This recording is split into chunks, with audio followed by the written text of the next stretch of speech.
உங்களுக்கு லைஃப்பில் நல்ல புகழ்ச்சி கிடைக்கணுமா? அப்போனா வந்து இந்த குவாலிட்டி உங்களுக்கு வேணும். இந்த குவாலிட்டி இருந்தால் மட்டும்தான் உங்களுக்கு நிறைய புகழ்ச்சி கிடைக்கும். அப்போ தான் வந்து உங்களால் லைஃப்பில் முன்னேற முடியும் அப்படின்னு திருவள்ளுவர் சொல்கிறார். அப்படி என்ன குவாலிட்டிங்கிறது பார்க்கலாமா? ஆமாம். This is your Venkatesh Vidya. Welcome to 123rd video. இந்த வீடியோவில் நம்ம என்ன பார்க்க போகிறோம்னா, திருக்குறளில் இருக்கிற அதிகாரம் நம்பர் 13 அடக்கமுடைமையில் இருக்கிற குறள் நம்பர் 3 பார்க்க போகிறோம். குறள்: செறிவறிந்து சீர்மை பயக்கும் அறிவறிந்து ஆற்றின் அடங்கப் பெறின். ரிப்பீட்டிங்: செறிவறிந்து சீர்மை பயக்கும் அறிவறிந்து ஆற்றின் அடக்கப் பெறின். இதோட பொருள் என்னன்னா, நம்மளோட அறிவால் நம்ம செல்ஃப் கண்ட்ரோலை அடக்கணும். ஓகேவா?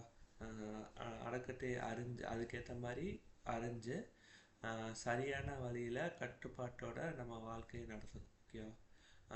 ஸோ அப்போ தான் வந்து நமக்கு கிடைச்ச புகழ்லாம் வந்து நம்மளை தேடி வரும், மரியாதையும் மற்றவங்கள்ட்ட வந்து கிடைக்கும்.